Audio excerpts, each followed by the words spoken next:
करेगा अखिलेश यादव, तब तक ट्विटर की राजनीति करेगा। उसके समाज के लोगों के मुंह पे मूता जा रहा है, उनकी चुटिया उखाड़ी जा रही है, उनको मूत्र पिलाया जा रहा है, उनको मुर्गा बनाया जा रहा है जगह जगह। तो कब तक वो अपने समाज को मुर्गा बनवाएगा, मूत्र पिलवाएगा, तब तक चोटी खड़वाएगा। ये अखिलेश के समाज को तय करना है। इस सरकार को ये लाने की क्यों आवश्यकता पड़ी? ये तो 70 साल पहले आ जाना चाहिए था, क्योंकि कॉलेज में ना जाति होती है ना धर्म होती है, वहां केवल एजुकेशन होती है। टीचर जो होता है वो सबके लिए बराबर होता है। नमस्कार, आदाब दोस्तों, द वॉइस एक्सप्रेस पे आपका स्वागत है। मैं हूं सादिक जमा। यूजीसी गाइडलाइन को लेकर जिस तरह से विरोध हुआ देश भर में, और उसके बाद सुप्रीम कोर्ट में मामला गया और वहां एक झटके में ही इसे वहां रोक दिया गया लागू करने से। तो इसको लेकर आज जंतर मंतर पे आज विरोध है, प्रदर्शन है। लोगों की मांग है कि फिर से यूजीसी इस गाइडलाइन को हर यूनिवर्सिटी में लागू किया जाए। हमारे साथ मौजूद है, एक प्रदर्शन करने यहाँ है। सर, क्या लगता है कि ये अचानक से सुप्रीम कोर्ट ने एक ही सुनवाई में क्यों रोक दिया? देखिए, पहले तो मैं आपको बता दूं ठीक से, पूरे देश में कहीं विरोध नहीं था, विरोध केवल मीडिया में था। चंद मुट्ठी भर लोग इस देश में आए जो हमेशा आते हैं, और स्ट्रीम मीडिया की पावर उनके साथ खड़ी हुई है। मीडिया जहां जहां वो 4 लोग जाते हैं, जहां जहां करणी सेना जैसे लोग, ऐसे संगठन गए 4 लोग, और ये मीडिया उनको 1000 की पावर दिखाता है। ये मीडिया का विरोध था, ना कि पब्लिक का विरोध। अब सवाल ये है कानून क्यों लाना पड़ा? अगर 70 साल के बाद आज भी देश के कॉलेजों में, देश की यूनिवर्सिटियों में जाति के नाम पर भेदभाव हो रहा है, शोषण हो रहा है, हत्याएं हो रही हैं, तो ये सोचने का सवाल है कि सरकार को ये लाने की क्यों आवश्यकता पड़ी? ये तो 70 साल पहले ही आ जाना चाहिए था, क्योंकि कॉलेज में ना जाति होती है ना धर्म होती है, वहां केवल एजुकेशन होती है। टीचर जो होता है वो सबके लिए बराबर होता है। स्टूडेंट की कोई जात नहीं होती, क्योंकि यूनिफॉर्म भी एक सेम होती है। तो सवाल ये है कि जब इस माहौल में अगर देश में पायल तड़वी की हत्या होती है, रोहित विमला की हत्या होती है, पल्लवी की हत्या होती है, सोलंकी की हत्या होती है, अगर ये हत्याएं हो रही है, और शौनकर बीएचयू में लड़का अगर 8 दिन बाहर बैठता है, स्ट्राइक करता है एडमिशन के लिए, जो टॉप क्लास का वो है, लेकिन उसका एडमिशन नहीं होता है। जब प्रोटेस्ट करता है, आंदोलन करता है, तो उसका एडमिशन होता है। ऐसे तमाम चीजें हैं, और आज दिन शोषण हो रहा है। तो ये जब जरूरत पड़ी है सरकार को, और बिल जो है किसी को फांसी देने का बिल नहीं है, इसमें SC ST भी है, OBC भी आ रहा है। जो अपराध करेगा सारे फंसेंगे। और जो 10 लोगों की कमेटी बनी है, जो सेंट्रल इक्विटी कमेटी है, उसमें 10 लोग हैं। 10 लोग में तो 7 लोग तो जनरल वाले हैं, 3 लोग SC ST OBC के हैं उसमें। तो इसमें डर किस बात का है? अरे आप ही लोग हो, आप ही लोगों के हाथ में पावर रहनी है। लेकिन सवाल ये है कि अपराध करने वाले को हमेशा डर लगा रहता है। देखिए, जब चोर चोरी करता है ना, और अपने घर पे आता है, तो उसे डर लगा रहता है कि पुलिस ना आ जाए, कहीं पुलिस ना आ जाए। फेवरेट चीज उसकी वही रहती है, जो घर से सीख के आया है। तो सवाल यह है कि जो चोरों को हमेशा डर रहता है। आपको डर क्यों नहीं है? मुझे डर क्यों नहीं है? या कितने लोगों को नहीं है? नहीं, हम पे तो चार्जशीट नहीं है ना, क्योंकि हम अपराध ही नहीं करते। हमारी जो पैदाइश हुई है वो शोषण में हुई है, तो हमने अपराध करते ही नहीं है। जिनकी पैदाइश ही, जिनके नाम का आगे टाइटल लग गया अपर कास्ट वाला, तिलक वाला, तो वो तो पैदाइश ही हो गया। और ऊपर से उनके जो आज की जो परवरिश है वो सिखा कर दे रहे हैं कि तू सबसे आगे बैठना, तू ब्रह्मा के मुंह से पैदा हुआ है, मुख पुत्र है, तू पीछे के रास्ते से पैदा नहीं हुआ। नॉर्मल रास्ता है भी नहीं इनका पैदा होने का।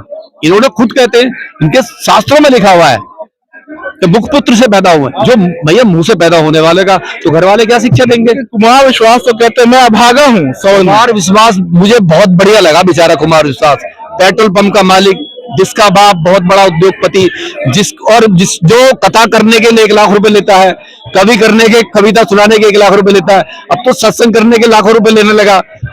और फ्लाइट में उड़ता है, A1 क्लास में जाता है, नहीं है, और खाने के लिए विस्की पीता है डबल, नहीं है, और वो कह रहा अभागा। तो वो ऐसे अभागे सब हो जाए। मैं कह रहा हूँ कुमार विश्वास जो ना पूरे भारत में जो SC ST OBC है, जितने भी है, सबको अभागा बना दे। मेरा रोम उखाड़ दो आप, तो बचा ही नहीं। हाँ, बिल्कुल अभागा बना दे, सबको अभागा बना दे। ये वो अभागा है कि जातिवादी का कीड़ा आज भी इसके DNA में है, आज भी नहीं बदला है। आज भी एक MLA से अपने पैर धुलवाता है। यूपी में जब कथा करने जाता है तो एक MLA, एक विधायक, एक चुना हुआ, लोकतंत्र में चुना हुआ आदमी से अपने पैर धुलवाता है, दलित MLA से। तो शर्म आनी चाहिए। एक MLA से पैर धुलवाएगा और फिर कहेगा अभागा ब्राह्मण है। कहां से अभागा ब्याह है? अरे तू तो सबसे बड़ा VVIP होगा, MLA तेरा पैर धो रहा है, नहीं तू कथा सुना रहा है, अभागा होगा। अरबों खरबों, तेरी तो इंक्वायरी होनी चाहिए। मैं कह रहा हूं इसकी इंक्वायरी होनी चाहिए, प्रधानमंत्री इसकी इंक्वायरी करें और देखें इसका बैंक बैलेंस कितना है, कितना अभागा है ये, एक कितना सवाल कमजोर है ये। जिस विरोध की मैंने बात की उस विरोध का आपने नकारा, लेकिन इस पर आप लोगों का क्या कदम होगा जब सुप्रीम कोर्ट ने कहा इसे रिजेक्ट कर दिया, तब क्या करेंगे? देखिए SC ST OBC, SC ST इसमें पहले से ऐड था, ओबीसी को ऐड किया। ये ओबीसी को तय करना है कि गुलामी करनी है या अपने बच्चों के हक अधिकार के लिए रोड पे आना है, सरकार से दो दो हाथ करना है, ये ओबीसी को तय करना है। ये जो 62% है जो देश में हाथी के समान है, ये उसको तय करना है।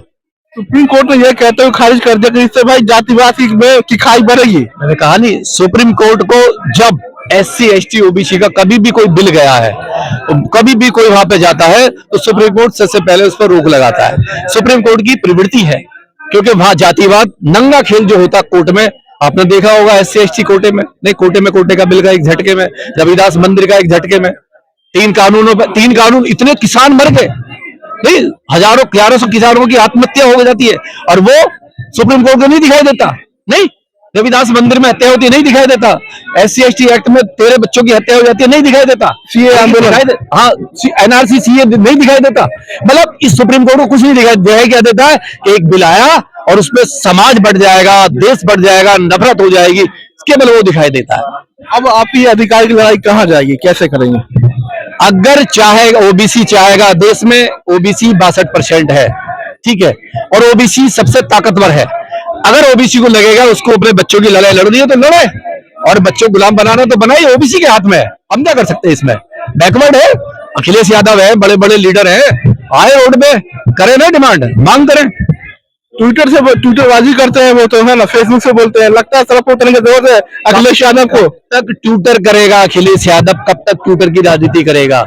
उसके समाज के लोगों के मुंह पे मुता जा रहा है, उनकी चुटिया उखाड़ी जा रही है, उनको मूत्र पिलाया जा रहा है, उनको मुर्गा बनाया जा रहा है जगह जगह।